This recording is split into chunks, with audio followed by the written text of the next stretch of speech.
Hi guys, ngayon magluluto ako ng ulam namin ngayong gabi guys. Ito yung ating sigarilyas, sibuyas, bawang at ang ating tinapa. Ang gamit natin ngayon ay Coco Mama fresh na gata. Ayan. Guys, hindi na ako naggisa. Ang ginawa ko, naglagay ako ng konting Coco Mama, tapos hinalo ko ng konting tubig. Ayan. Pinakukulo ko lang siya guys, kasi ilalagay ko na yung ating bawang sibuyas at tinapa. Tsaka yung siling green. Ayan. Kumulo na yung aking gata. Sabay-sabay ko na ilagay yung ating tinapa pala guys, yung una. Ito yung sili at sibuyas. Tapos, bawang.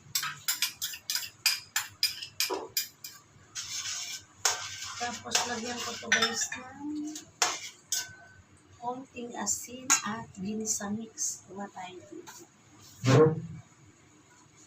Ito may tira ako guys. Yan ang ilalagay natin. Ito yung tira.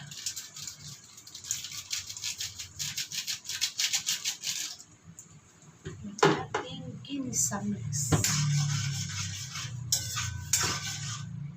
Lagyan natin ng konting asin. Ito yung ating Himalayan salt. Ayan. Konti lang guys, baka umana.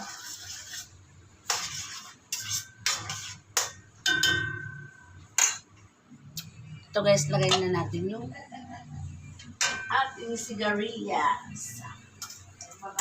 Puro lang to guys na sigarilyas. Wala itong halong malunggay. Sa purado, ani. Hindi, tanah ko mo yan. Saan ang bagan malipot? Lagan mo sa ng gatas. May gatas pa dyan.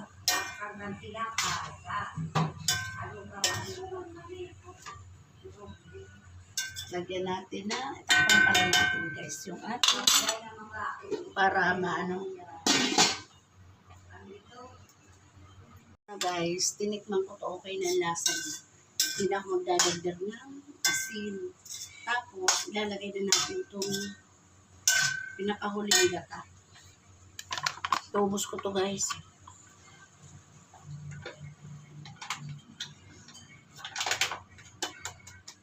Pag marami-rami guys ang gagataan, kailangan medyo, ito malaki-laki. Ilang ml?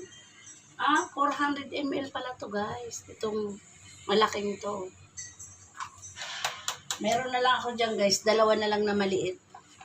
Nag-i-stack ako na nito guys. Para kasi minsan, bigla ako nagchachampurado. May stack akong malagkit. Wala naman akong gata. Mas gusto ko kasi guys yung ano, pag nagchachampurado ako yung ano, yung may gata. Ayaw ko nang wala. Hindi ako nasasarapan. Tapos, hindi ko na ito tatakpan guys. Tapos, magpiprito na lang ito ng isda mamaya yung asawa ko. Kasi bababa ako mga guys. Bababa na naman si Manay. Na guys, yung ating sigarilyas na ginataan, okay na to. Ito ang ulam namin ngayong hapunan at saka yung pritong isda. Ayan. Ito guys, okay na yan. Guys, kain na kami. Ito ang partner namin sa gulay. Naghalo naman yung brown rice at saka yung white rice. Kain. Saka yung ating malughaw.